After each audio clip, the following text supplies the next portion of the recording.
హరే కృష్ణ. మనం ఈరోజు భక్తి సిద్ధాంత సరస్వతి ఠాకూర్ గురించి తెలుసుకుందాం.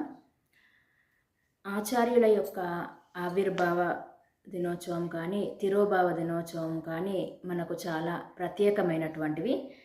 ఎందుకంటే ఈ ఈ ప్రత్యేకమైనటువంటి రోజులలో రెండు ముఖ్యమైనటువంటి ప్రయోజనాలు మనకు ఉంటాయి. ఏమిటంటే ఈ ప్రత్యేకమైనటువంటి ఆవిర్భావ తిరోభావ దినాలలో ఆ ఆచార్యుల యొక్క కృప విశిష్టంగా మన పైన ఉంటుంది. కాబట్టి ఆ రోజు మనం చేసేటువంటి సేవ ఫలితం అనేటువంటిది మనకు వారి యొక్క కృపను పొందడానికి అవకాశం లభిస్తుంది. రెండవది, వారి యొక్క జీవిత చరిత్రలను వినడం ద్వారా తద్వారా వారి నుంచి ప్రేరణ పొంది మనం కూడా మన భక్తి జీవితంలో ఇంకా ముందుకు వెళ్ళడానికి, వారి అడుగుజాడల్లో నడవడానికి మనకు ప్రేరణ అనేటువంటిది లభిస్తుంది. అదేవిధంగా ఈరోజు మనము భక్తి సిద్ధాంత సరస్వతి వారి యొక్క జీవిత చరిత్రను తెలుసుకుందాము. ప్రతి ఒక్కరూ కూడా ఆచార్యుల యొక్క జీవిత చరిత్రలను చదవాలి, వినాలి, తెలుసుకోవాలి. వారి యొక్క జీవితంలో వారు అనుసరించినటువంటి ముఖ్యమైనటువంటి అడుగుజాడలని అనుసరించడానికి ప్రయత్నం చేయాలి. ప్రతిరోజు వాటిని మనకు సందర్భానుసారంగా వాటిని మననం ఎప్పుడు కూడా వింటూ ఉండడము, మననం చేసుకుంటూ ఉండడం వలన ఇప్పుడు అందరము కూడా భౌతికమైనటువంటి జీవితంతో అందరితో పాటు ఉంటూ ఉన్నాం. కాబట్టి భౌతికమైనటువంటి జీవితం సాంగత్యం వలన మనము మాయా ప్రభావంలో పడిపోయే అవకాశం ఉంటుంది. కావున సందర్భానుసారము ఎప్పుడూ కూడా వారి జీవిత చరిత్రలను మననం చేసుకుంటడం వలన ఆ మాయ నుంచి బయటపడేటువంటి అవకాశం అనేటువంటిది మనకు లభిస్తుంది. ఆచార్యులు అంటే ఆచరించి వాటిని ప్రచారం చేసేటువంటి వారులే ఆచార్యులు. అలాంటి ఆచార్యులలో చాలా ప్రత్యేకమైనటువంటి వారు భక్తి సిద్ధాంత సరస్వతి ఠాకూర్. అయితే వీరు ప్రభుపాదుల యొక్క గురువులుగా ఇస్కాన్లో అందరికీ సుపరిచితమైనటువంటి వారు. చైతన్య మహాప్రభు 5 సంవత్సరాల క్రితమే వారు భవిష్యవాణి చెప్పారు. ఏమిటంటే తన యొక్క నామము కృష్ణనామం అనేటువంటిది ప్రపంచమంతటా నలుమూలల వాడవాడల వీధి వీధిలా మార్మోగుతుంది అని తెలియజేశారు. దీనిని వారి యొక్క భవిష్యవాణిని నిజం చేసినటువంటి వారు శ్రీల ప్రభుపాదుల వారు. అయితే దీంట్లో ప్రభుపాదుల వారి యొక్క యోగ్యత ఎంతైతే ఉందో అంతే కాంట్రిబ్యూషన్ కూడా భక్తి సిద్ధాంత సరస్వతి ఠాకూర్ గారిది కూడా ఉన్నది. అయితే చైతన్య మహాప్రభు యుగావతారి మనందరికీ తెలిసినటువంటిదే. వారు ఈ యుగం యొక్క ధర్మమైనటువంటి నామకీర్తనను వారు ప్రచారం చేశారు. తర్వాత వారి యొక్క బోధనలను వారి శిష్యులైనటువంటి షడ్గోస్వాములు వారు రచనల ద్వారా వాటిని సంక్షిప్తం చేశారు. తర్వాత వాటిని ప్రచారం చేశారు. తర్వాత అలా వారి యొక్క శిష్యులు తర్వాత పరంపర అలా కొన్ని తరాల పాటు, కొన్ని 6-7 తరాల పాటు కొనసాగింది. అలా కొనసాగేటువంటి క్రమంలో వారి శిష్యులలో కొందరు భజనానందిలుగా మారిపోయారు, కొందరు గోష్ఠానందిలుగా మారిపోయారు. అంటే భజనానంది అంటే వారి భక్తి మార్గం అనేటువంటిది భక్తి వారికి మాత్రమే కేవలం వారు మాత్రమే అనుసరిస్తూ వారికి మాత్రమే అది ఉంటుంది. అంటే వారే భక్తి నామాన్ని కీర్తించడము, జపించడము, విగ్రహారాధన చేయడము వారికి మాత్రమే అది ప్రత్యేకమై ఉంటుంది. అది భజనానంది అంటారు. ఇంకా గోష్ఠానంది అంటే వారు భక్తిని అనుసరిస్తూ ప్రచారం కూడా చేస్తారు. అది గోష్ఠానంది అంటారు. అయితే వీరి యొక్క శిష్యుల యొక్క పరంపరలో కొందరు గోష్ఠానందిగాను, కొందరు భజనానందిగాను ఉండిపోయారు. క్రమక్రమంగా ఈ గోష్ఠానంది వారు అనేటువంటిది తగ్గిపోయింది, భజనానంది అనేటువంటిది పెరిగిపోయింది. ఈ భజనానందిలుగా ఉన్నవారిని బాబాజీలుగా అని పిలిచేవారు. ఈ ప్రచారం చేసేటువంటి గోష్ఠానంది వారు తగ్గిపోవడం వలన ఈ వారి యొక్క సిద్ధాంతాలు ఏవైతే ఉన్నాయో అది అందరికీ తెలియడం అనేటువంటిది తగ్గిపోయింది. ఇప్పుడు ఎలా అయితే నీరు ప్రవహించకుండా స్టాగ్నేట్గా ఒకే దగ్గర స్థిరంగా ఉంటే ఆ నీరు అనేటువంటిది పాకురు పడుతుంది, వాసన వచ్చేస్తుంది. అదేవిధంగా ఈ ప్రచారం అనేటువంటిది భక్తి సిద్ధాంతాలు ఏదైతే ఉన్నాయో వాటిని అందరికీ తెలియజేయడం అనేటువంటి తగ్గిపోవడం వలన ఏమవుతుందంటే అసలైనటువంటి సిద్ధాంతం అనేది అందరికీ తెలియకుండా పోయి తప్పుడు సిద్ధాంతాలు కూడా పుట్టుకొచ్చే అవకాశం ఉంటుంది. అదేవిధంగా ఇక్కడ శ్రీకృష్ణ చైతన్య మహాప్రభు తర్వాత కొన్ని తరాల తర్వాత 6-7 తరాల తర్వాత ప్రచారం అనేటువంటి తగ్గిపోయి సిద్ధాంతాలు అనేటువంటి చాలా పుట్టుకొని వచ్చాయి. తప్పుడు సిద్ధాంతాలు, అపసిద్ధాంతాలు అనేటువంటి చాలా పుట్టుకొని వచ్చాయి. ఇది మనకు భగవద్గీతలో శ్రీకృష్ణ భగవాన్ కూడా 4వ అధ్యాయంలో చెప్తారు. కాలం అనేటువంటిది అన్నింటినీ నష్టపరుస్తుంది అని చెప్తారు. అంటే కాలం క్రమక్రమంగా అన్నింటినీ నష్టం చేస్తుంది. అదేవిధంగా భగవంతుడు ప్రచారం చేసిన ధర్మం కూడా కాలానుగుణంగా క్రమక్రమంగా నష్టం అవుతుంది.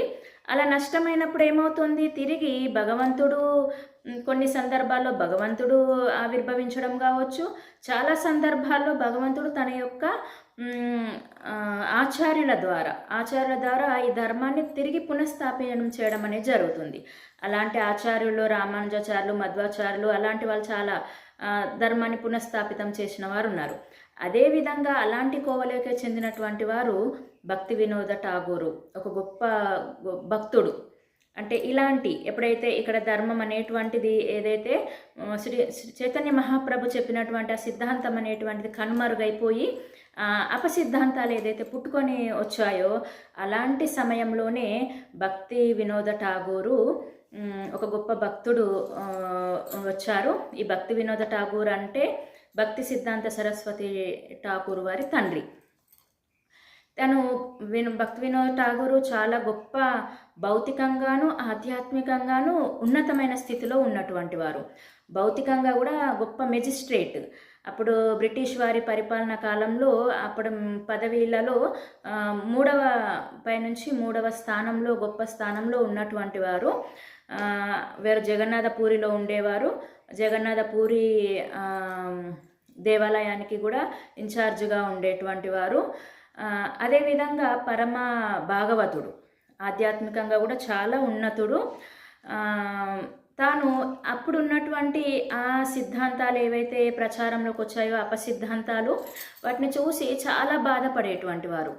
ఇది ఇలా మహాప్రభు యొక్క బోధనలు అనేటువంటి ఇలా పక్కదారి పట్టిపోయాయి, ప్రజలు పక్కదారిన పడిపోతున్నారు అని చాలా బాధపడిపోయేవారు. వాటిని మళ్ళీ తిరిగి తెలియజేయడం కోసము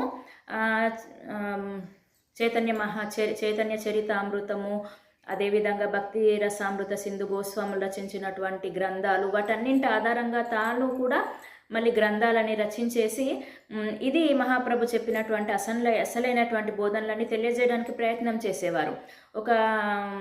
ఒక ప్రయత్నం అయితే చేశారు. అయితే అప్పుడున్నటువంటి అపసిద్ధాంతాలలో ఒక 2 ముఖ్యమైనటువంటి సిద్ధాంతాలు ఏమిటంటే స్మార్త అనేటువంటిది ఒకటి, రెండవది సహజీయాలు అనేటువంటి ఒకటి. అంటే మనము ఇవి తెలుసుకుంటే సిద్ధాంత సరస్వతి ఠాగూర్ యొక్క గొప్పతనం అనేది, అసలు వారు ఏం చేశారనేది అర్థమవుతుంది. అంటే స్మార్త అంటే జన్మతః ఎక్కువ ప్రాధాన్యత జన్మకి ఎక్కువ ప్రాధాన్యత ఇచ్చేవారు. అంటే బ్రాహ్మణులు ఎవరైతే ఉన్నారో జన్మతః బ్రాహ్మణులుగా ఉన్నటువంటి వారు, మళ్ళీ వారి నుంచి పుట్టినటువంటి వారు వాళ్ళు జన్మతః బ్రాహ్మణులు కాబట్టి వారు మాత్రమే క్రమంగా కేవలం బ్రాహ్మణులు మాత్రమే, జన్మగా బ్రాహ్మణులుగా పుట్టినటువంటి వారు మాత్రమే ఈ ఏదైతే వేదాలను చదవడం కావచ్చు, గ్రంథాలను పఠించడం కావచ్చు, రాయడం కావచ్చు, విగ్రహారాధన చేయడం కావచ్చు, గురువుగా ఉండడం కావచ్చు, ఇంకొకరికి బోధించడం కావచ్చు, ఇవన్నీ కూడా వారికి మాత్రమే సొంతం. ఇంకా మిగతా వారెవ్వరు కూడా అవి చేయకూడదు, ఇది జన్మతః వీరికి మాత్రమే సొంతమైంది అని నమ్మేటువంటి వారు. ఇది ఒక అపసిద్ధాంతము. రెండవది సహజీయాలు ఇంకా వీరికంటే కూడా కొంచెం ఇంకా ప్రమాదకరమైనటువంటి వారు. అంటే వీరు కూడా చైతన్య మహాప్రభు యొక్క పరంపరలో ఉన్నటువంటి వారే అయినప్పటికీ వారి యొక్క సిద్ధాంతాలను పాటించకుండా, ఏవైతే బోధనలు ఉన్నాయో వాటిని పాటించకుండా కేవలం బయటికి మాత్రం వాటిని నటిస్తూ అందరి దృష్టిలో గొప్పగా అనిపించుకోవడం కోసం వాటిని నటిస్తూ, కృష్ణుణ్ణి చేసినటువంటి వాటిని అనుకరిస్తూ, గోపికల్లాగా వేషధారణ చేసుకుంటూ, గోపికల్లాగా వండుకుంటూ, అలా అనుకరిస్తూ, కన్నీరు కారుస్తూ, ఇలా గొప్ప శుద్ధ భక్తుల్లాగా అందరికీ తెలియజేయడానికి నటిస్తూ ఉండేవారు. ఇది చూసినటువంటి వాళ్ళు వైష్ణవులు అంటేనే గౌడీయ సిద్ధాంతం అంటేనే వ్యతిరేకత అనేటువంటిది ఏర్పడింది. వీరి ద్వారా ఇంకా ఈ సిద్ధాంతానికి వ్యతిరేకత అనేటువంటిది ఏర్పడడం జరిగింది. ఇలా ఇవి అప్పుడు సమాజంలో బాగా ప్రబలంగా ఉన్నాయి. వీటిని చూసి భక్తి వినోద ఠాగూర్ గారు తాను ఒక ప్రయత్నము చేశారు. అయితే వారు గృహస్థులుగా ఉన్నారు.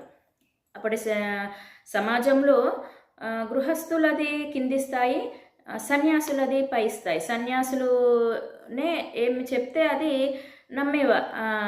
ఆచరించేవారు. వారికి ఎక్కువ ప్రాధాన్యత ఉండేది. కాబట్టి తను గృహస్థులుగా ఉండి సన్యాసులను ఎదిరించేవారు కాదు. కాబట్టి ఇంకా తాను భగవంతుణ్ణి ప్రార్థించారు. ఎలాగైనా సరే మా కుటుంబంలో మీ యొక్క అంశాన్ని ప్రవేశపెట్టండి, వారిని నేను సన్యాసిగా చేస్తాను, వారి ద్వారా ధర్మ ప్రచారం అనేటువంటిది జరిగి ఇప్పుడున్నటువంటి దాన్ని అంతా రూపుమాపి మళ్ళీ మీ ధర్మాన్ని పునఃస్థాపితం చేసేటువంటి ఒక అంశాన్ని మా కుటుంబంలో ప్రవేశపెట్టండి అని భగవంతుని ఎప్పుడు వేడుకునేవారు. ఆ విధంగా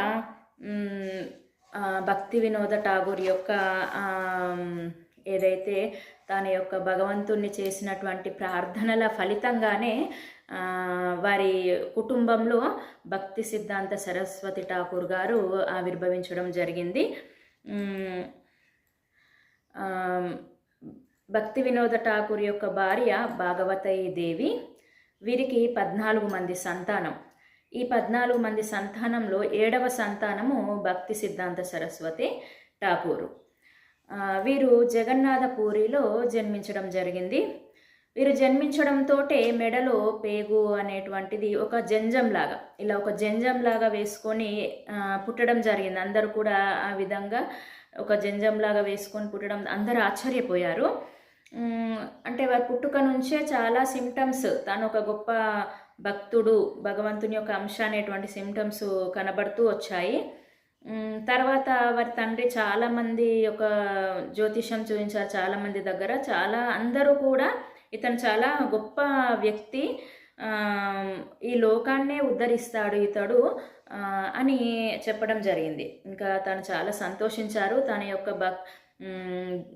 భగవంతుని యొక్క తను కోరుకున్నటువంటి పూజల ఫలితమే ఇతను కావచ్చు అని అనుకున్నారు. అయితే ఒకసారి సిద్ధాంత సరస్వతి ఠాకూర్ ఒక 5-6 నెలల వయసు ఉన్నప్పుడు జగన్నాథ రథయాత్ర అనేటువంటిది జరిగింది. వారి ఇంటి ముందు నుంచి రథం అనేటువంటిది వెళ్తూ ఉండేది. ఇప్పటికీ కూడా ఆ పెద్ద రోడ్డు దగ్గర వారి ఇల్లు ఉంటుంది, భక్తి వినోద ఠాకూర్ ఇల్లు. దాన్ని ఇప్పుడు మఠం కింద, గౌడీయ మఠం కింద మార్చివేయడం జరిగింది. మనం వెళ్తే చూడవచ్చు పూరిలో. వారి ఇంటి ముందు రథం ఆగుతుంది. అంటే మనం రథయాత్రలో ఇది సాధారణంగా కనబడుతుంది. జగన్నాథుడు ఒక్కోసారి చాలా స్పీడ్గా వెళ్తుంటారు, ఒక్కోసారి అసలు కదలరు. ఎన్ని ఏనుగులతో లాగినా కూడా ఆ రథం అనేటువంటిది కదలదు.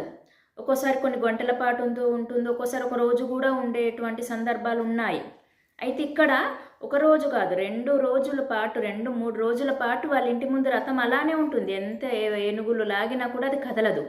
అయితే భాగవతి దేవి నిశ్చయించుకుంటుంది, ఎలాగూ మన ముందు జగన్నాథ్ వచ్చారు కాబట్టి ఇంటి ముందు అని సరస్వతి భక్తి సిద్ధాంత సరస్వతిని తీసుకెళ్ళి జగన్నాథ్ యొక్క పాదాల దగ్గర అతని తలను పెట్టి పడుకోబెడుతుంది అక్కడ. అప్పుడు ఆయన పాదాలకు తన యొక్క తల ఆనగానే జగన్నాథుని మెడలో ఉండేటువంటి మాల తెగి అతని మెడలో పడిపోతుంది. అందరూ పూజారులు చూసి చాలా ఆశ్చర్యపోతారు. ఇతడు చాలా గొప్ప వ్యక్తి అని అందరూ అనుకుంటారు. ఇంకా ఆ మాల అతని మెడలో పడిన తర్వాత తను చాలా సంతోషిస్తుంది. వాళ్ళ అమ్మ భాగవతి దేవి తనను తీసుకుంటుంది. ఈ విషయము తెలియగానే భక్తి వినోద ఠాగూర్ నిశ్చయించుకుంటారు, ఓకే ఇతడే ఈ ధర్మాన్ని స్థాపించగలిగినటువంటి వ్యక్తి, ఇతడు భగవంతుని యొక్క అంశ అనేటువంటిది అతను నిశ్చయించుకుంటాడు. ఇంకా అతన్ని బ్రహ్మచారిగా తర్వాత సన్యాసిగా చేయాలి అని అనుకుంటారు. చూడండి, ఇలా ఒక ధర్మాన్ని స్థాపించడం కోసము తన యొక్క కొడుకును ఒక బ్రహ్మచారిగా తర్వాత ఒక సన్యాసిగా చేయాలి అనుకోవడం ఎంత గొప్పటి నిర్ణయం. ఇప్పటి కాలంలో మనము కనీసము భక్తిని ఆచరించడానికి కూడా మనము పిల్లల్ని ఒప్పుకోవడం లేదు. పిల్లలంటే బాగా చదువుకోవాలి, బాగా డబ్బు సంపాదించాలి, బాగా ఆస్తులు కూడా పెట్టాలి, ఇంకా పెద్దగా ఈ విధంగానే ఆలోచిస్తున్నారు. కానీ ఒక భగవంతుని యొక్క భక్తునిగా నిజమైనటువంటి లక్ష్యము, మానవ లక్ష్యాన్ని దిశగా వారిని వెళ్ళే విధంగా ఎవరు ఏ తల్లిదండ్రులు వారిని ప్రోత్సహించడం లేదు. మనం భక్తి వినోద ఠాగూర్ను చూసి నేర్చుకోవచ్చు. తను ఆ విధంగా తనను ఇంకా ఆ విధంగా చేయాలని నిర్ణయించుకుంటాడు. తానే నిజమైనటువంటి ధర్మాన్ని స్థాపించేవారు అని. ఇంకా తర్వాత తనకు అన్నప్రాసన 6 నెలల వయసులో పూరి జగన్నాథుని యొక్క మహాప్రసాదం ద్వారా అన్నప్రాసన అనేటువంటి జరుగుతుంది. మహాప్రసాదం అంటే జగన్నాథపూరిలో మొట్టమొదట ఆలయంలో ఉండేటువంటి విమలాదేవికి ప్రసాదాన్ని పెట్టి తాను అరగించిన తర్వాత తిరిగి జగన్నాథునికి పెడతారు ఇక్కడ. కాబట్టి దీన్ని మహాప్రసాదం అంటారు. ఇద్దరి యొక్క ప్రసాదం అది. కాబట్టి తనకు ఆ ప్రసాదము ద్వారా అన్నప్రాసన జరిపించారు కాబట్టి తనకు విమల ప్రసాద్ అని పేరు పెట్టడం జరుగుతుంది. తన యొక్క జన్మతః తనకున్నటువంటి పేరు విమల ప్రసాద్. అయితే అతడు చాలా మనకి ఇవన్నీ సిమ్టమ్స్ ఏంటి అంటే అతను నిజంగా భగవంతుని అంశ ద్వారా వచ్చాడు, గొప్ప శుద్ధ భక్తుడు అని తెలియజేసేటువంటి ఇవన్నీ కూడా మనకు సిమ్టమ్స్.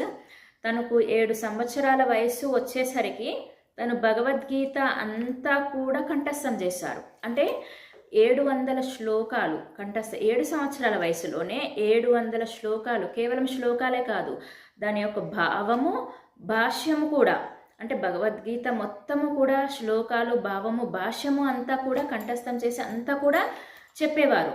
అంత ఏకసంతాగ్రహి అంటే శృతిదారులు అంటారు వీరిని. తను ఆ చిన్నతనం 7 సంవత్సరాల వయసు నుంచే తన తండ్రి రచించినటువంటి రచనలను చదివేవారు, గోస్వాముల రచనలు చదివేవారు, వాటి గురించి చర్చించేవారు.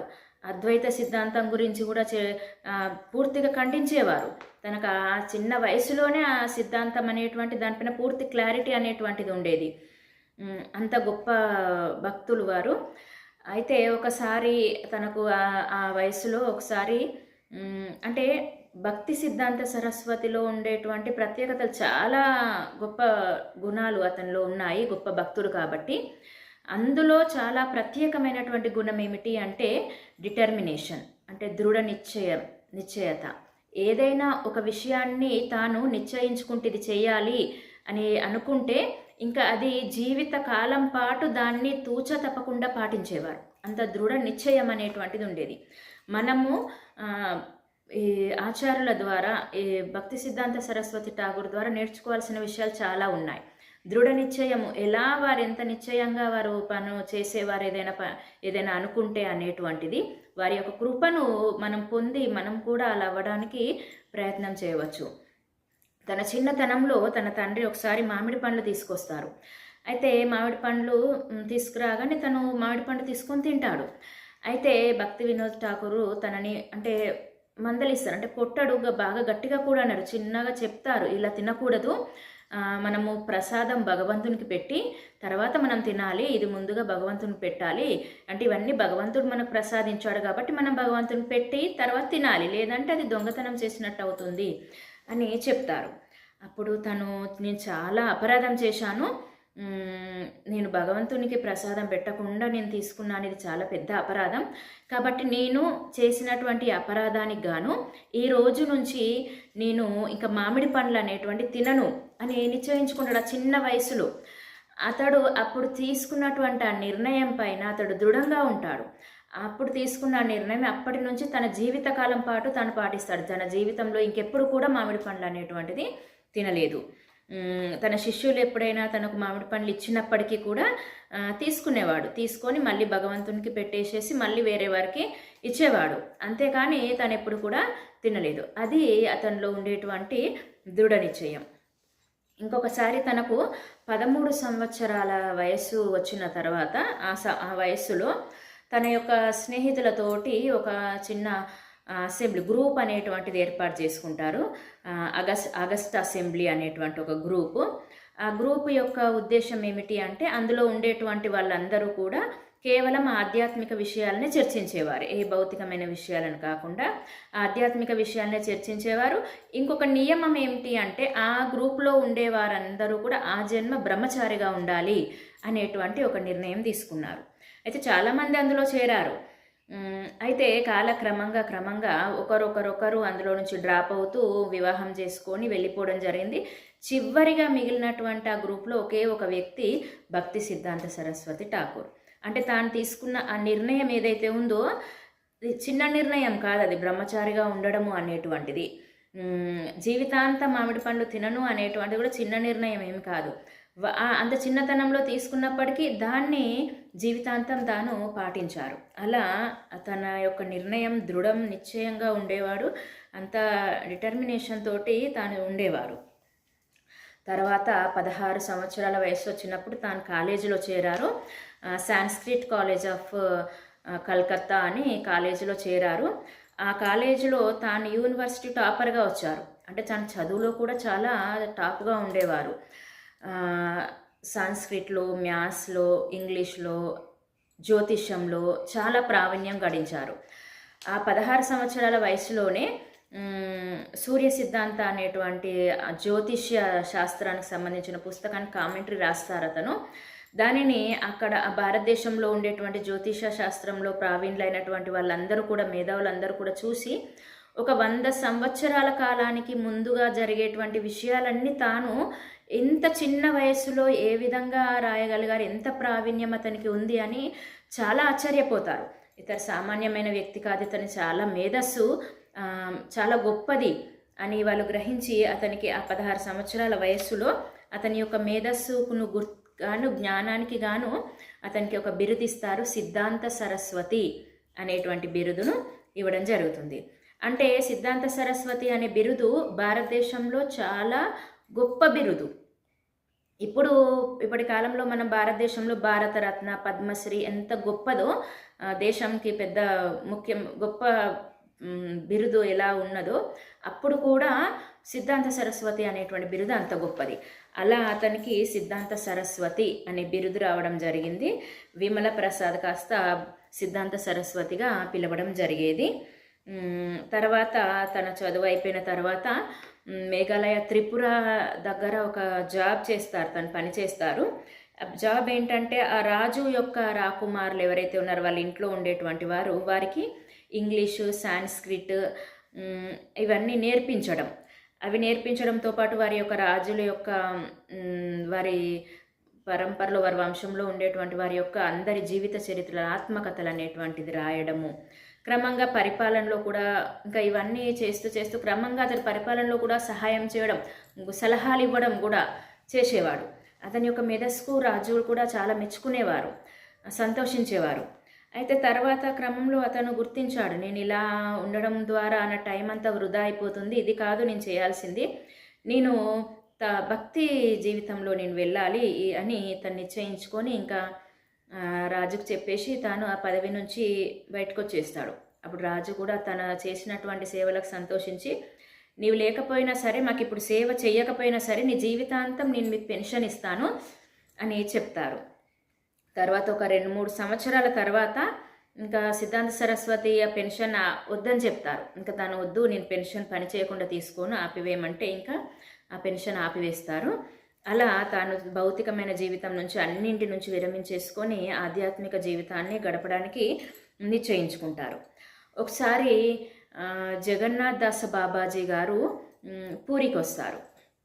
పూరికి వచ్చినప్పుడు అక్కడ ఈ సిద్ధాంత సరస్వతి ఠాకూర్ని చూసి అతనికి ఈ మ్యాథ్స్, గణితంలో, జ్యోతిషంలో ఉండేటువంటి ఈ మేధస్సు అనేటువంటిది తెలుసుకొని అతనికి వైష్ణవ క్యాలెండర్ తయారు చేయమని అతనికి సలహా ఇస్తారు. అప్పుడు భక్తి సిద్ధాంత సరస్వతి ఠాకూర్ ఈ వైష్ణవ క్యాలెండర్ని దాంట్లో అన్ని ఫార్ములాస్ అనేటువంటి స్థాపిస్తారు. అన్ని ఫార్ములాస్ అనేటువంటి ఏర్పాటు చేసి వాటి ప్రకారంగా ఆ వైష్ణవ క్యాలెండర్ అనేటువంటిది రూపొందిస్తారు. ప్రస్తుతం ఇప్పుడు మనము ఇస్కాన్ ఈ వైష్ణవ క్యాలెండర్ అనేటువంటిది వారు ఏర్పాటు చేసినటువంటి ఆ ఫార్ములా ప్రకారంగా మనం రూపొందించుకుంటున్నటువంటి క్యాలెండర్. అంటే వారు ఎంత గొప్ప మేధస్సు కలిగినటువంటి వారు మనము అర్థం చేసుకోవచ్చు.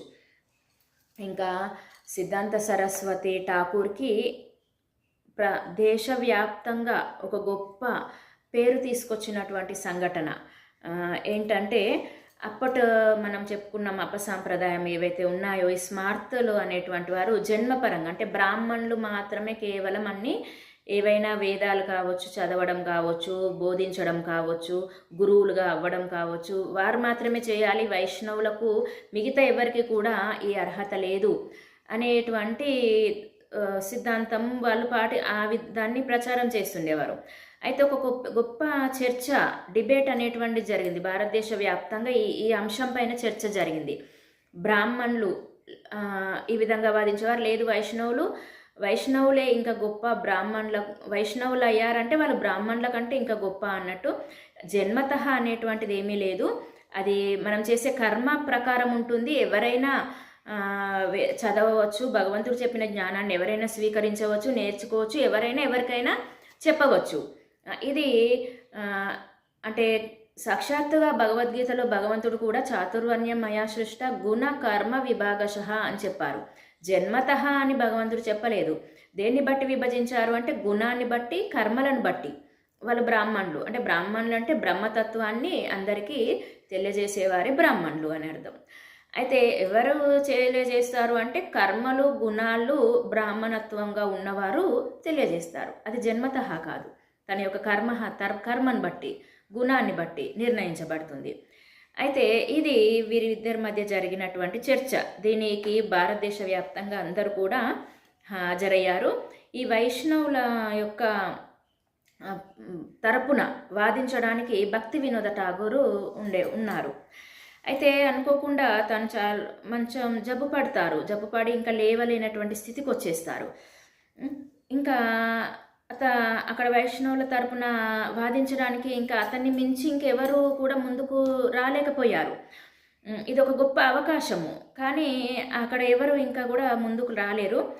తను చాలా బాధపడిపోయారు. భక్తి వినోద ఠాగూర్, నాకు ఇప్పుడే ఇలా అయ్యింది, నేను వెళ్ళలేకపోతున్నాను అని. అయితే సిద్ధాంత సరస్వతి ఠాకూరు దాన్ని చూసి తాను ఒక పుస్తకం ఒకటి రాసి దాని మీద బ్రాహ్మణ వర్సెస్ వైష్ణవ అని రాసి తన తండ్రికి ఇస్తారు చదవమని. ఇంకా భక్తి వినోద ఠాగూర్ చదివి చాలా సంతోషిస్తారు.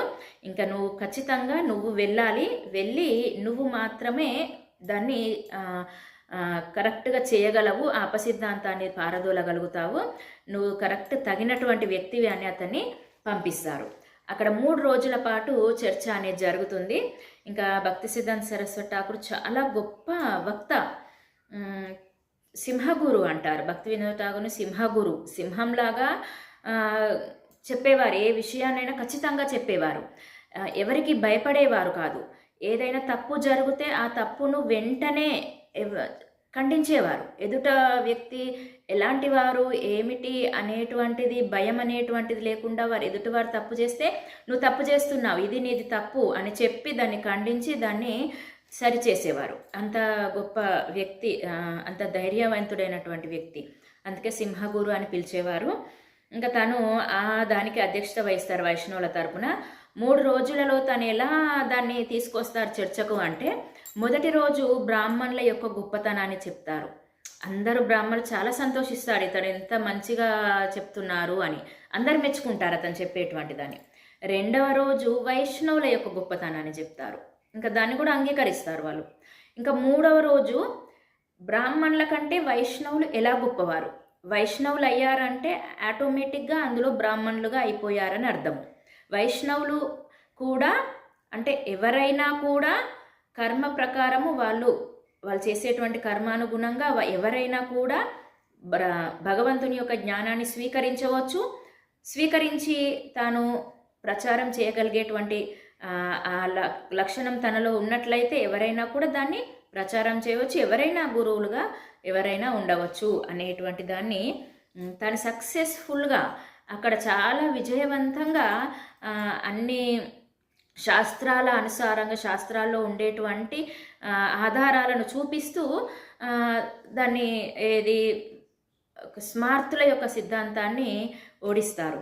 చాలామంది అక్కడ ఉండేటువంటి స్మార్తులు ఎవరైతే బ్రాహ్మణులు ఉంటారో చాలామంది ఒప్పుకుంటారు, వారు కూడా ఒప్పుకొని చాలామంది కూడా వైష్ణవులుగా మారిపోతారు.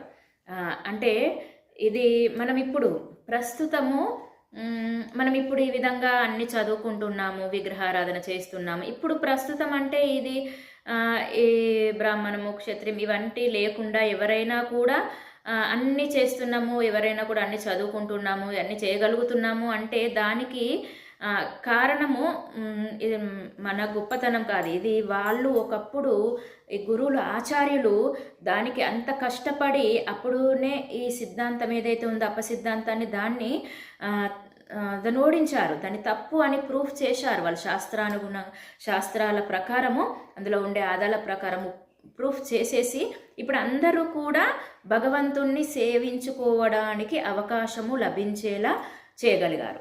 ఇప్పుడు ప్రస్తుతం మనం ఈ విధంగా చర్చించుకుంటున్నాం, మాట్లాడుకుంటున్నాం అంటే దానికి మనం వారికి కృతజ్ఞతలు తెలియజేసుకోవాలి.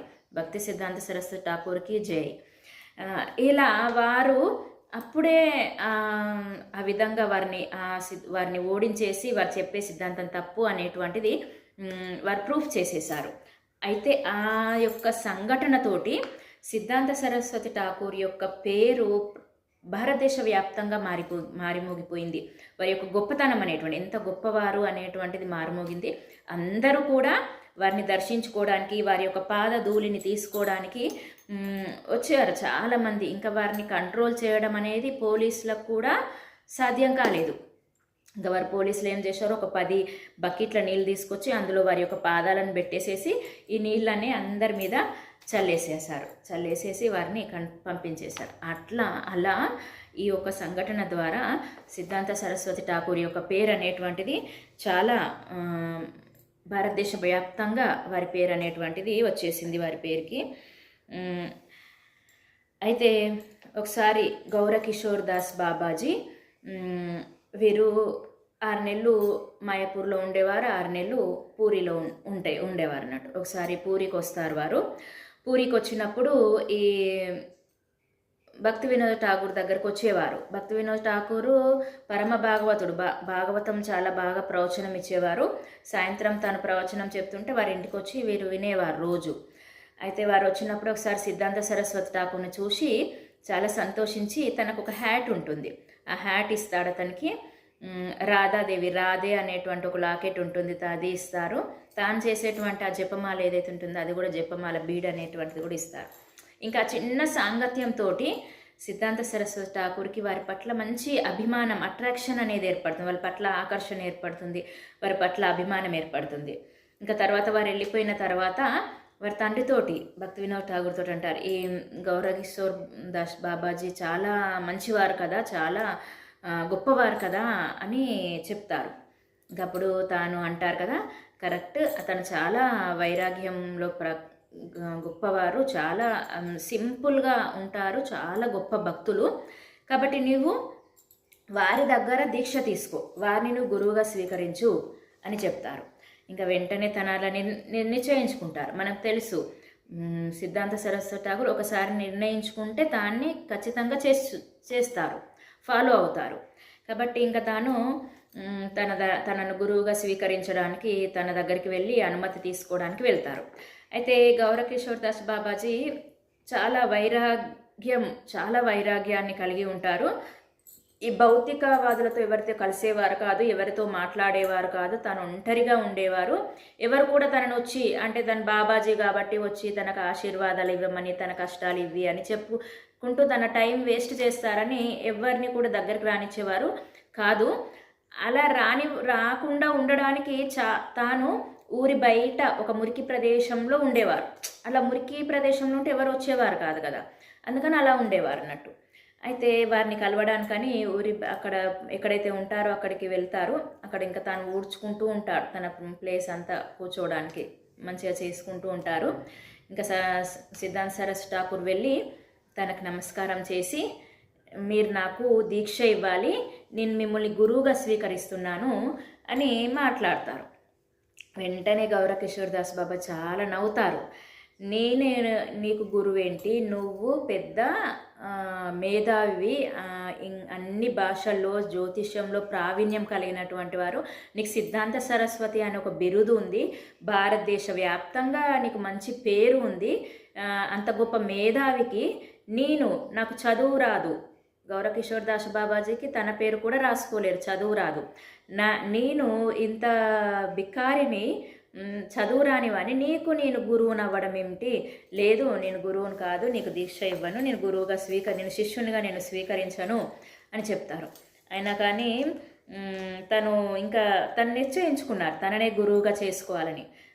లేదు, మీరే నాకు గురువు కావాలి, నేను మిమ్మల్ని గురువుగా స్వీకరించాలనుకుంటున్నాను, మీరు చాలా గొప్పవారు, మీరు అలా అనుకుంటున్నప్పటికీ మీరు గొప్పవారు కాబట్టి నేను మిమ్మల్ని స్వీకరించాలనుకుంటున్న గురువుగా అని చెప్తారు. అయితే సరే రేపురా అని చెప్తారు. అలా రోజు వెళ్తారు, ప్రతిరోజు వెళ్తారు, ప్రతిరోజు నిరాకరిస్తారు. లేదు ఇవాళ కాదు, రేపు రేపు రేపు అని అలా తను ఎన్నిసార్లు అన్నా తను ఏమి కూడా బాధపడకుండా, ఏమి కూడా నిరుత్సాహపడకుండా మళ్ళీ మళ్ళీ వెళ్తూనే ఉంటారు. మనకు రామానుజాచార్యుల చరిత్ర చూస్తే కూడా తెలుస్తుంది. ఆచార్యులు అనేటువంటి వారు చాలా గొప్పవారు. ఎంత వారి యొక్క అడుగుజాడల్ని మనము తెలుసుకోవాలి, వారు అనుసరిస్తున్నారు అనేటువంటిది. రామానుజాచార్యులు కూడా గోష్ఠిపూర్ణ అంటాం, వారిని గురువుగా స్వీకరించాలనుకుంటారు. అప్పటి వరకు రామానుజాచార్యులు కూడా చాలా గొప్ప పేరు అనేటువంటిది వస్తుంది. గురువుగా నన్ను శిష్యునిగా స్వీకరించని ఎప్పుడు వెళ్ళినప్పటికీ గోష్ఠిపూర్ణ తలుపు తీయరు, ఇంట్లో నుంచి అడుగుతారు ఎవరు వచ్చారు అంటే నేను రామానుజాచార్య అని అంటారు. అయితే నేను చనిపోయినప్పుడు నువ్వు రా, నేను చనిపోయినప్పుడు రా, అప్పుడు దీక్షిస్తా అంటారు. అదేంటి, అతను చనిపోయినప్పుడు వస్తే ఎట్లా దీక్షిస్తాడు అని అనుకుంటాడు. అలా ఎన్నిసార్లు 18 రోజులు 18 సార్లు వస్తారు అతడు రామానుజాచార్యులు. అన్నిసార్లు కూడా అలానే అంటాడు. ఇంకా రామానుజాచార్యులకు అర్థమవుతుంది. ఇంకోసారి నెక్స్ట్ టైం వచ్చినప్పుడు ఎవరు అని అడుగుతారు. ఎవరంటే నేను మీ దాసుణ్ణి అని చెప్తారు. అప్పుడు తలుపు తీస్తారు. అంటే నేను చనిపోయినప్పుడు, అంటే నేను రామానుజాచార్యుని నేను అనేటువంటి అహంకారాన్ని చనిపోయినప్పుడు నువ్వు రా అని అక్కడ అర్థం. ఆ అహంకారం పోయినప్పుడే నేను నీకు దీక్ష ఇస్తాను అని అర్థం. అలా వారు ఆ విధంగా అన్నిసార్లకు కూడా నిరుత్సాహపడకుండా మళ్ళీ మళ్ళీ మళ్ళీ మళ్ళీ గురువు యొక్క అనుగ్రహం పొందడానికి ప్రయత్నించారు. గురువు యొక్క మనస్సులో గురువు యొక్క భావం ఏమిటో తెలుసుకోవడానికి ప్రయత్నించారు. ఇక్కడ కూడా సిద్ధాంత సరస్వతి ఠాకూర్ చాలాసార్లు, ఎన్నిసార్లు రేపు రమ్మన్నప్పుడు వెళ్తారు. అలా చాలాసార్లు వెళ్ళిన తర్వాత ఒకసారి సరే రేపు నేను చైతన్య మహాప్రభుని అడుగుతాను, అతను ఇవ్వమంటే నేను ఇస్తానని చెప్తారు. మళ్ళీ నెక్స్ట్ రోజు వెళ్తారు. అడిగారంటే అయ్యో మర్చిపోయాను, మళ్ళీ ఈరోజు అడుగుతాను అంటారు. మళ్ళీ నెక్స్ట్ రోజు వెళ్తారు. అడిగారా అంటే అడిగానంటారు. ఏమన్నారు అంటే మీకు దీక్ష ఇవ్వద్దన్నారు అని అంటారు. ఇంకా వెంటనే అతడు అక్కడనే సరస్వతి ఠాకూర్ అక్కడనే కుప్పకూలిపోతారు. బాగా ఇంకా ఏడ్చేస్తారు. బాగా ఏడ్చేసి అసలు నా జీవితం అనేటువంటిది ఇంకా వృధా, మీరు నాకు దీక్ష ఇవ్వనన్నారు కాబట్టి నా జీవితం అనేటువంటి వృధా, చైతన్య మహాప్రభే ఇవ్వద్దన్నారు కాబట్టి నాకు ఆ యోగ్యత లేదు, మీకు గురువుగా నాకు శిష్యునిగా స్వీకరించే యోగ్యత లేదన్నారు కాబట్టి అసలు నా జీవితం ఎందుకు వృధా, కాబట్టి నేను ఇప్పుడే నా జీవితాన్ని త్యాగం చేసేస్తాను అని గంగానదిలో దునుకడానికి వెళ్తారు. ఇప్పుడు వెంటనే గౌరకిషోర్ దాస్ బాబాజీ వెళ్ళి లేదు చైతన్య మహాప్రభు దీక్ష ఇవ్వమన్నారు అని చెప్తారు. అంటే ఇది గురువు చేసినటువంటి పరీక్ష. ఆ పరీక్షలో అతను నెగ్గినప్పుడు అతనికి దీక్ష అనేది వస్తుంది. మనం ఇప్పుడు చూసినట్లయితే అసలు గురువుకి అంత దీక్షకు కూడా ప్రాధాన్యత అనేది లేకుండా పోయింది. ఈ గురువు దీక్ష ఎవరు అనగానే లేదు ఇంకో ఎవరైనా గురువు తొందర దీక్ష ఇస్తే ఆ గురువుని స్వీకరిస్తాం. అంటే గురువు యొక్క కృప పొందడము, గురువుకి శిష్యునికి సంబంధం అనేటువంటిది ఏర్పరచుకోవడం అనేది ఏమీ లేదు. ఎలాంటి గురువు, అసలు గురువు యొక్క గొప్పతనాన్ని తెలుసుకోవడం అనేది కూడా లేదు. ఏమీ లేకుండానే ఎక్కడ ఈజీగా దీక్ష వస్తే అక్కడ తీసుకోవాలి అనేటువంటి విధంగా మారిపోవడం జరిగింది. ఇక్కడ మనం చూస్తే భక్తి సిద్ధాంత సరస్వతి ఠాకూర్ ఎంతో గొప్ప స్థానంలో ఉన్నారు. అయినప్పటికీ వాళ్ళ తండ్రి భక్తి వినోద్ ఠాగూర్ గురువు ఒక మాట చెప్తారు, నువ్వు ఎంత గొప్ప స్థానంలో ఉన్నప్పటికీ నువ్వు దీక్ష తీసుకోకుండా ఒక గురువుని స్వీకరించకపోతే, గురువు నుంచి దీక్ష తీసుకోకపోతే నీ జన్మ అనేటువంటి వృధా అని చెప్తారు. అలా తాను తన యొక్క జన్మను సార్థకం చేసుకోవడానికి గురువును స్వీకరిస్తారు. ఆ గురువు యొక్క పెట్టేటువంటి పరీక్షలో నెగ్గుతారు అతను. అలా గురువు నుంచి మనం దీక్ష తీసుకోవడం కోసము వారి పెట్టే పరీక్షలో కాలంలో మనం వాటిని నెగ్గుకు రావాలి. మనం వాటిని నెగ్గినప్పుడే మనకు గురువుకి మనకు మధ్య అనుబంధం అనేది దృఢంగా ఉంటుంది. అయితే తర్వాత అప్పుడు దీక్షనిస్తారు. సిద్ధాంత సరస్వతి ఠాకూర్కి దీక్షనిస్తారు. తన యొక్క గురువుగా మారతారు. ఒకసారి ఒక సందర్భంలో ఆ కాలంలో శ్రీ చైతన్య మహాప్రభును కొందరు చాలామంది కూడా భగవంతునిగా స్వీకరించరు. చాలామంది ఒక ఆచార్యుడు, ప్రచారకర్త, ఆచార్యునిగా చెప్తా ఉంటారు. అయితే గౌరవ్ కిషోర్ బాబాజీతో కూడా చాలామంది దీని గురించి చర్చిస్తూ ఉంటారు. అది ఈ భక్తి సిద్ధాంత సరస్వతి ఠాకూర్ వింటారు, చూసి అతను ఓపెన్ డిబేట్ పెట్టేస్తారు, ఓపెన్గా చర్చ పెడతారు. భారతదేశం అంతటా కూడా ప్రకటించేస్తారు, ఎవరైనా రండి, ఎంతమంది అయినా రండి, మీకున్నటువంటి ఏవైనా కృష్ణ చైతన్య మహాప్రభు మీద, శ్రీకృష్ణ చైతన్య మహాప్రభు మీద ఏమైనా డౌట్స్, అంటే మీకు ఇంకా ఏమైనటువంటి అతడు భగవంతుడు కాదనేటువంటి డౌట్ ఏదైనా ఉంటే నన్ను అడగండి, ఇక్కడ నాతో చర్చకు రండి, నేను దాన్ని పరిష్కరిస్తాను అని. చాలామంది వస్తారు.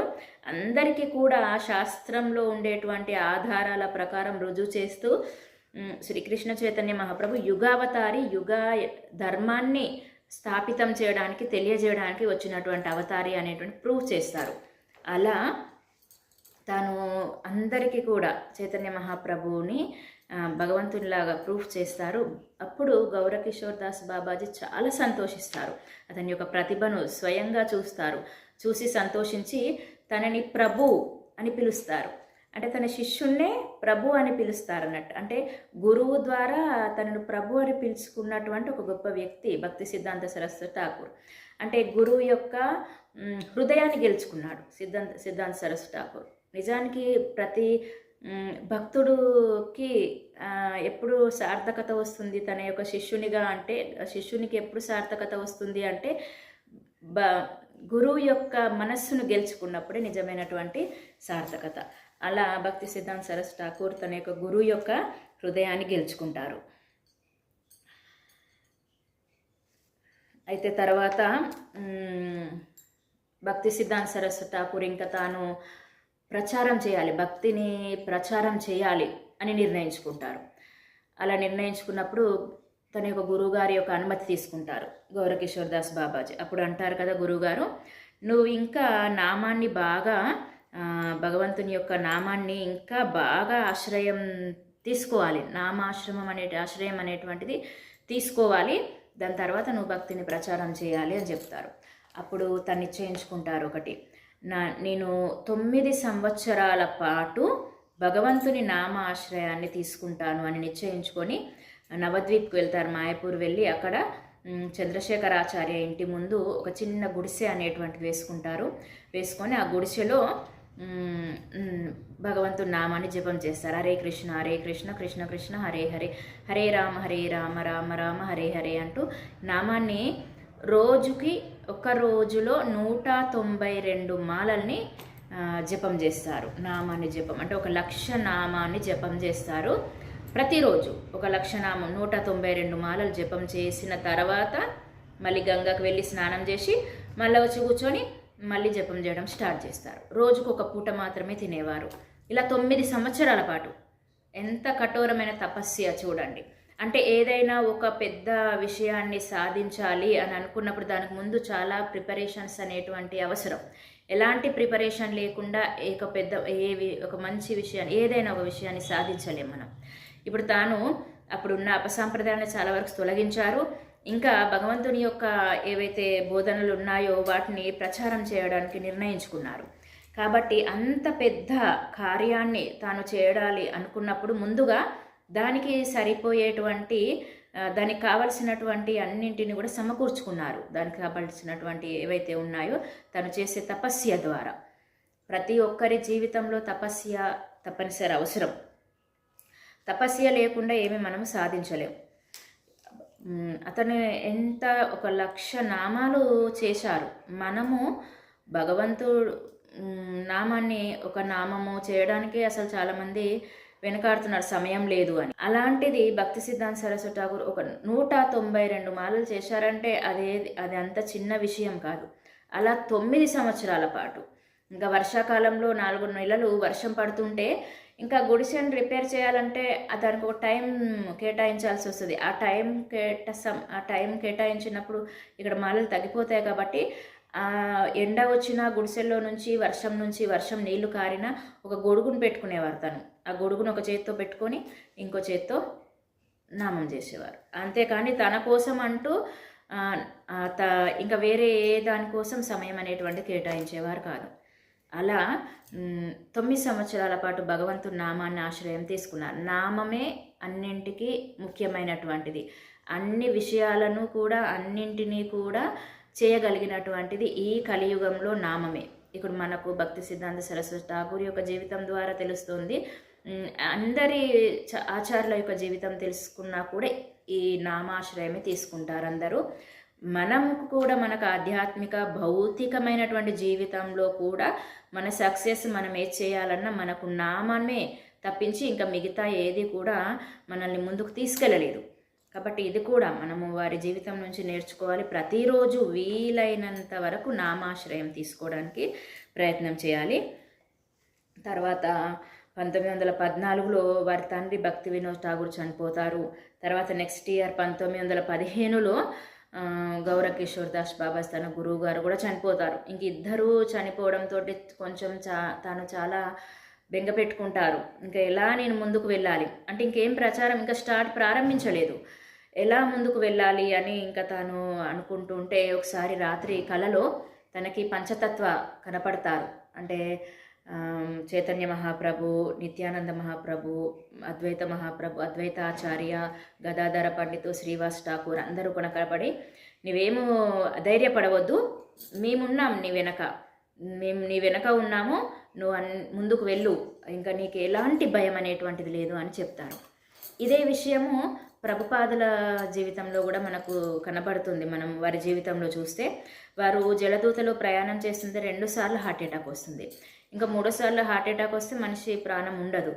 ఇంకా తను ఇలా నేను గురువు యొక్క మాటను నేను ఇంకా నెరవేర్చలేదు కదా అంటే తన ప్రాణం పోతుందని భయపడలే.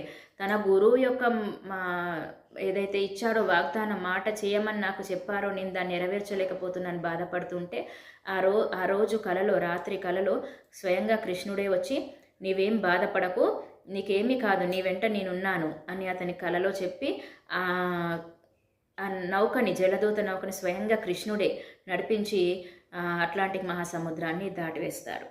ఇలా మనం వారి జీవితంలో చూస్తే వారికి భగవంతుడు ఆ విధంగా అలా తోడు ఉండి వారు నడిపించారు. వారు సాక్షాత్తుగా వారి యొక్క అంశగా ఉన్నారు, వారి యొక్క శక్తి అవతారాలుగా ఉన్నారు. తర్వాత ఈ గౌరకిషోర్ దాస్ బాబాజీ మనం చెప్పుకున్న వైరాగ్యానికి ప్రతీక. చాలా వైరాగ్యంతో ఉండేవారు. ఏవి కూడా అంటే భౌతికమైనటువంటి వేటిని కూడా దరిచేరకుండా చూసుకునేవారు. తనని తాను చాలా అధముడుగా చెప్పేవారు. అంటే నేను చాలా అధముణ్ణి, వారందరికంటే చాలా తక్కువవాణ్ణి, హీనమైనవాణ్ణి అని చెప్పుకునేవారు. అంటే అలా అంటున్నాడంటే నిజంగా అంత తక్కువ అని ఏమీ కాదు, అది వారిలో ఉండేటువంటి గొప్పతనం, భావం.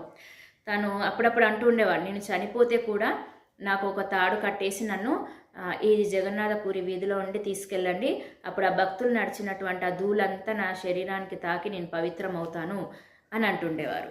అలా ఇంకా తను చనిపోయిన తర్వాత అందరూ కూడా వస్తారు తన నిజంగానే తాడు కట్టి తీసుకుపోవడానికి. అప్పుడు సిద్ధాంత సరస్వతి వచ్చి వారందరిని చాలా గట్టిగా మందలిస్తారు. గట్టిగా పెద్ద గొంతుతోటి మందలించి, మీరెవరు భక్తులు, అసలు వారికి ఎవరు భక్తులు కాదు, నేనే అసలైనటువంటి భక్తుల్ని అని చెప్పి వారిని మందలించేసి వారిని వెళ్ళగొట్టేసేసి సిద్ధాంత సరస్వతి ఠాకూర్ని తన చేతులతోటే తానే ఖననం చేసి తానే సమాధి అనేటువంటిది ఏర్పరుస్తారు. అలా వారి యొక్క గురువు యొక్క రుణం అనేటువంటిది తీర్చుకుంటారు. తర్వాత ఇంకా తాను చాలా రచనలు అనేటువంటివి కూడా చేస్తారు.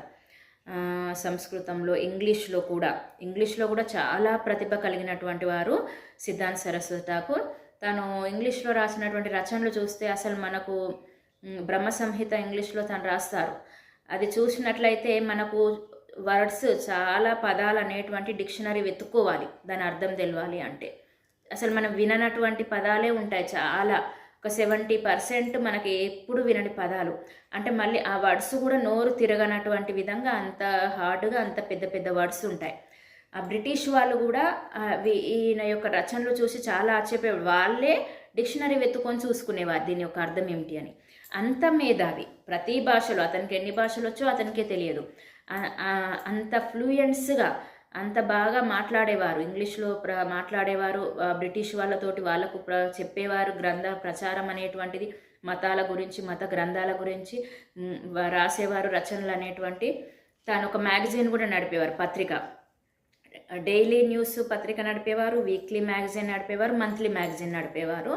అదేవిధంగా సజ్జన తోషిని, హార్మోనియం, ది హార్మోనియం అనేటువంటి రచనలు కూడా చాలా రచించారు.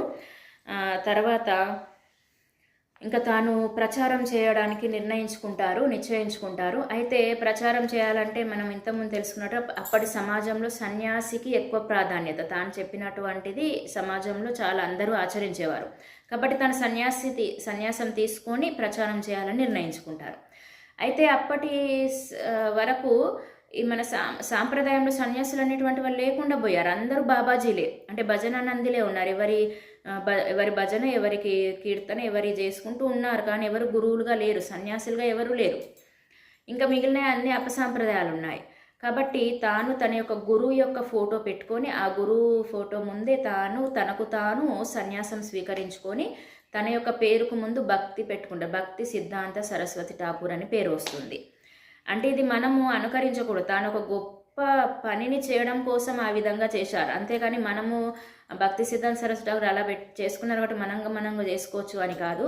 అంటే అప్పటి కాలంలో ఎవరు లేరు కాబట్టి తాను చేసేటువంటి గొప్ప పనికి ఇది ఆటంకం రాకూడదని తాను అలా చేయడం జరిగింది. అంటే ఒక విధంగా మనం అర్థం చేసుకోవచ్చు. మళ్ళీ సన్యాసాశ్రమాన్ని పునఃస్థాపితం చేసిన వారు కూడా భక్తి సిద్ధాంత సరస్వతి ఠాకూర్.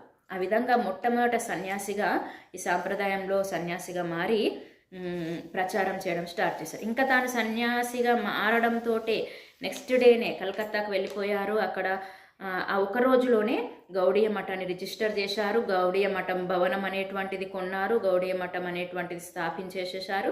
ఇంకా అప్పటి నుంచి 1918లో ఇది జరిగింది. అతను సన్యాసం తీసుకుంది. 1918 నుంచి 1936 అంటే 18 సంవత్సరాల పాటు నిర్విరామంగా తను ప్రచారం అనేటువంటి భారతదేశ వ్యాప్తంగా ప్రచారం అనేటువంటిది కొనసాగించారు. 64 గౌడీయ మఠాలను నెలకొల్పారు. 10,000 సంఖ్యలో శిష్యులను తయారు చేశారు. కొన్ని వేల సంఖ్యలో సన్యాసులను తయారు చేశారు. ఇంకా అతను భారతదేశం అనే కాదు, భారతదేశం దాటి బంగ్లాదేశ్, బర్మా అంటే మయన్మార్, థాయిలాండ్, ఇక్కడి వరకు కూడా తను ప్రచారం అనేటువంటిది కొనసాగించారు. మన భారతదేశం యొక్క మత చరిత్రలో చూసినట్లయితే ఎంతోమంది ఆచార్యులు జీవిత చరిత్రలో ఉన్నట్టుగానే భక్తి సిద్ధాంత సరస్వతి ఠాకూర్ కూడా చరిత్రలో ఒక గొప్ప పేరు కలిగినటువంటి వారు. ఏదైతే గౌడీయ మత సిద్ధాంతాన్ని భారతదేశమే అంతేకాకుండా భారతదేశం దాటి ప్రచారం చేసినటువంటి గొప్ప మన చరిత్రలో వీరి యొక్క పేరు సుస్థిరంగా నిలిచి ఉంటుంది. అయితే ఇతను సన్యాసి అంటే సముద్రం దాటి వెళ్ళకూడదు అప్పుడు, కానీ చాలా రూల్స్ అనేటువంటి బ్రేక్ చేశారు సిద్ధాంత సరస్వతి ఠాకూరు. సన్యాసులు అంటే చాలా సింపుల్గా ఉండాలి, కానీ సిద్ధాంత సరస్వతి ఠాకూరు చాలా మంచిగా నీట్గా ఐరన్ చేసిన వస్త్రాలు వేసుకునేవారు, హ్యాటు టోపీ పెట్టుకునేటువంటి వారు, మంచి ఖరీదైన రింగు ధరించేవారు. అప్పటి కాలంలో కారు ఉండేది సిద్ధాంత సరస్వతి, అప్పుడు కాలంలో ఒక 3-4 ఉండేది ఇండియన్స్కి, అందులో ఒకటి సిద్ధాంత సరస్వతి ఠాకూర్. తను కారులో వెళ్ళేవారు.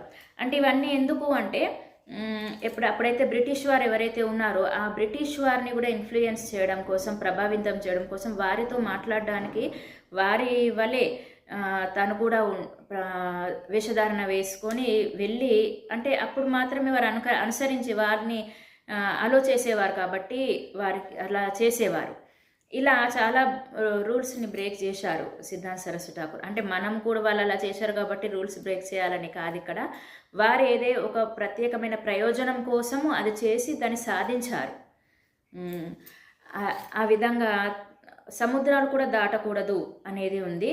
అయితే భారతదేశం దాటి, సముద్రం దాటి బ్రిటన్లో, ఇంగ్లాండ్లో ఈ మతాన్ని ప్రచారం చేయాలనేది సిద్ధాంత్ సరస్వతి ఠాకూర్కు ఉన్నటువంటి కోరిక. ఎందుకంటే అప్పటి కాలంలో ప్రపంచానికి కేంద్రము బ్రిటన్. బ్రిటన్ రాజును రాణిని ఈ మతము అనుసరించేటట్టు చేసినట్లయితే ప్రపంచమంతా దీన్ని అనుసరిస్తుంది అనేది అతని ఆలోచన. అంటే క్రిస్టియానిటీ కూడా అలానే, వీళ్ళు అప్పుడున్నటువంటి రోము కేంద్రంగా ఉండేది కాబట్టి రోము రాజు రాణిని క్రిస్టియానిటీ అనుసరించేటట్టు చేసిండ్రు. దాని తర్వాత క్రిస్టియానిటీ బాగా వ్యాప్తి చెందింది. కాబట్టి ఇదే విధంగా మనం కూడా చేయాలి అని అతని ఆలోచన. కాబట్టి తన యొక్క శిష్యులను కొంతమందిని లండన్ పంపించారు. తన సొంత డబ్బులతో లండన్ పంపించేసి ప్రచారం చేయమని పంపించారు. కానీ చాలామంది ఎవ్వరు కూడా సక్సెస్ కాలేకపోయారు. తన యొక్క ఆశయాలను ఎవరు నెరవేర్చలేకపోయారు. కానీ తన ఆశయాలను నెరవేర్చినటువంటి ఏకైక గొప్ప శిష్యుడు ఎవరంటే శ్రీల అభయచరణ అరవింద ప్రభుపాదుల వారు. తన యొక్క మొదటి కలయికలోనే ప్రభుపాదులు మొదటిసారి తన గురువైనటువంటి సిద్ధాంత సరస్వతి ఠాగూర్ను కలిసినప్పుడే ఇతను చాలా గొప్ప గురువు అని నిశ్చయించుకున్నారు. ఆ మొదటి కలయికలోనే సిద్ధాంత సరస్వతి ఠాకూర్ ప్రభుపాదులకు ఒక ఆదేశాన్ని ఇస్తారు. మీరు చదువుకున్నటువంటి వారుగా ఉన్నారు, ఆంగ్లం తెలిసిన వారు, కాబట్టి మీరు ఎందుకు విదేశాలకు వెళ్ళి ఈ చైతన్య మహాప్రభు యొక్క బోధనలు ఎందుకు ప్రచారం చేయకూడదు అని చెప్తారు. అప్పుడు తనను గురువుగా స్వీకరిస్తారు. ఇంకా తర్వాత రెండవ కలయికలో మళ్ళీ రాధాకుండంలో కలిసినప్పుడు మళ్ళీ చెప్తారు, ఇంకా నీకు ఎప్పుడైనా డబ్బు అనేటువంటిది వచ్చినట్లయితే ఆ డబ్బుతో పుస్తకాలను ప్రచురించు, నువ్వు పుస్తకాలను ప్రచురించు, పుస్తకాలను అందరికీ ప్రచురించి అందరికీ అందుబాటులోకి తీసుకురా అని చెప్తారు. అయితే ఒకసారి తన యొక్క గురువు భక్తి సిద్ధాంత సరస్వతి ఠాకూర్ ఇక్కడికి బృందావనానికి వచ్చారని తెలిసి ప్రభుపాదుల వారు వస్తారు. అప్పుడు చాలామంది శిష్యుల్లో సిద్ధాంత సరస్వతి ఠాకూర్ యొక్క ప్రవచనం ఉంటుంది. అదే సమయానికి అక్కడ ఇంకొక ఆలయంలో అభిషేకం ఉంటుంది. అయితే చాలామంది శిష్యులు గురువు యొక్క ప్రవచనం వినడానికంటే కూడా భగవంతుని యొక్క అభిషేకం కోసం చాలామంది వెళ్ళిపోతారు. కొంతమంది శిష్యులు మాత్రం ఈ ప్రవచనం వినడానికి ఉంటారు. అందులో ప్రభుపాదులు కూడా ఉంటారు. అందరి వెనకాల కూర్చుంటారు ప్రభుపాదులు. అయితే సిద్ధాంత సరస్వతి ఠాకూర్ ఎంత గొప్ప ప్రవచనకర్త అంటే కొన్ని గంటల పాటు నిర్విరామంగా ప్రవచనం ఇవ్వగలరు. మొట్టమొదట ఏ విధమైనటువంటి గొంతుతో తాను ఇచ్చాడో చివరి వరకు అదే స్టామినాతోటి ఇస్తాడు. అంత గొప్పగా ప్రవచనం ఇవ్వగలిగినటువంటి వారు సిద్ధాంత సరస్వతి ఠాకూర్. తను ఇచ్చేటువంటి ప్రవచనము కొన్ని గంటలు ఉదయం నుంచి ఇంకా మధ్యలో ప్రసాదం అనేది కూడా లేకుండా కొనసాగుతూనే ఉంటుంది. ఇంకా ఒక్కొక్కరు శిష్యులు వెళ్ళిపోతారు. చివరికి ప్రభుపాదులు ఒక్కరే మిగులుతారు. తాను చాలా శ్రద్ధగా వింటారు తను చెప్పేది. ఇంకా అది గమనిస్తారు సిద్ధాంత సరస్వతి ఠాకూర్. ఇంకా ప్రవచనం అంతా అయిపోయాక గురువుని కలిసి వెళ్ళిపోతారు. ఇంకా అభయచరణారవింద ప్రభుపాదులకి దీక్ష ఇచ్చే సమయంలో ఆ పేర్లలో అభయచరణ్ అనేది చూసి చాలా సంతోషిస్తారు సిద్ధాంత సరస్వతి ఠాకూర్. ఇతను చాలా గొప్పవాడు అని ఇతను నా శిష్యుడిగా నేను స్వీకరిస్తున్నాను అని చెప్తారు. అందరి ముందు సెరమనీలో, దీక్షా సెరమనీలో ప్రభుపాదులకు దీక్ష ఇచ్చేటప్పుడు అందరితో అంటారు, ఇతడు చాలా గొప్పవాడు, చాలా బాగా వింటాడు కాబట్టి చాలా బాగా చెప్పగలుగుతాడు, చాలా బాగా ప్రచారం చేయగలుగుతాడు అని చెప్పి తనకు దీక్ష ఇచ్చి అభయచరణ అరవింద అని తన పేరు అనేటువంటిది ఇస్తాడు. ఆ విధంగా తన శిష్యునిగా ప్రభుపాదుల వారు మారతారు. తర్వాత ప్రభుపాదులు గృహస్థులుగా ఉంటారు కాబట్టి ఇంకా భక్తి సిద్ధాంత సరస్వతి ఠాకూర్ చనిపోయేటువంటి ఒక వారం రోజుల ముందు ప్రభుపాదులు ఒక లెటర్ రాస్తారు. నేను గృహస్థునిగా ఉన్నాను, నేను ఏ సేవ చేయలేకపోతున్నాను, మీకోసం నేను ఏం సేవ చేయాలి చెప్పండి అని రాస్తారు. అప్పుడు తాను రిటర్న్ మళ్ళీ రాసిస్తాడు, ఏమిటంటే నీవు విదేశాలకు వెళ్ళి ప్రచారం చెయ్యి అని రాస్తాడు. అది చూసి మొట్టమొదట నాకు చెప్పింది ఇదే, ఇప్పుడు చెప్పేది ఇదే, అంటే నేను ఇదే చేయాలి అని నిర్ణయించుకుంటారు. ఆ లెటర్ వచ్చిన కొన్ని రోజుల్లోనే సిద్ధాంత సరస్వతి ఠాకూర్ చనిపోతారు. తర్వాత తన యొక్క ఆశయాలు నెరవేర్చడానికి ప్రభుపాదుల వారు వెళ్ళి ఏదైతే సిద్ధాంత సరస్వతి ఠాకూర్ అనుకున్నాడో విదేశాల్లో ఏదైతే మనము ప్రచారం చేస్తే దాన్ని మళ్ళీ మొత్తం ప్రపంచం అంతటా అనుసరిస్తుంది. కాబట్టి తన యొక్క ఆశయాన్ని ప్రభుపాదుల వారు నెరవేరుస్తారు. ఆ విధంగా ప్రస్తుతము ఈ ఇస్కాన్ అనేటువంటిది బీజం ఎక్కడ పడింది అంటే ప్రభుపాదులు ఏర్పరిచినప్పటికీ ఆ ప్రభుపాదులలో కూడా బీజం ఎక్కడ పడింది అంటే సిద్ధాంత సరస్వతి ఠాకూర్ ద్వారా ఆ బీజం అనేటువంటిది పడింది. ఈ విధంగా ఈ బ్రహ్మ మధ్వ గౌడీయ సాంప్రదాయంలో ఏదైతే ఉందో ఈ సాంప్రదాయంలో రెండవ ఇన్నింగ్స్ అని చెప్పొచ్చు. రెండవ ఇన్నింగ్స్ని స్టార్ట్ చేసింది భక్తి సిద్ధాంత సరస్వతి ఠాకూర్ అని చెప్పొచ్చు. మొదటి ఇన్నింగ్స్ అంతా సక్రమంగా జరిగింది. కొన్ని తరాల తర్వాత ఇది నాశనం అయిపోయిన తర్వాత తిరిగి మళ్ళీ పునఃస్థాపితం చేసి దాన్ని ఇప్పుడు కొనసాగిస్తూ వచ్చినటువంటి గొప్ప ఆచార్యులు ఎవరు అంటే భక్తి సిద్ధాంత సరస్వతి ఠాకూర్. చాలా గొప్ప నిబద్ధత, దృఢ నిశ్చయము, తల ధైర్యము కలిగి ఉన్నటువంటి గొప్ప వ్యక్తి భక్తి సిద్ధాంత సరస్వతి ఠాకూర్. మనం కూడా వారి యొక్క అడుగుజాడల్లో నడుచుకుంటూ వారి ఆశయాలను నెరవేర్చాలి. అలాంటి దృఢ నిశ్చయాన్ని మనకు కూడా వారి కృప ద్వారా మనకు రావాలి అని కోరుకుంటూ హరే కృష్ణ.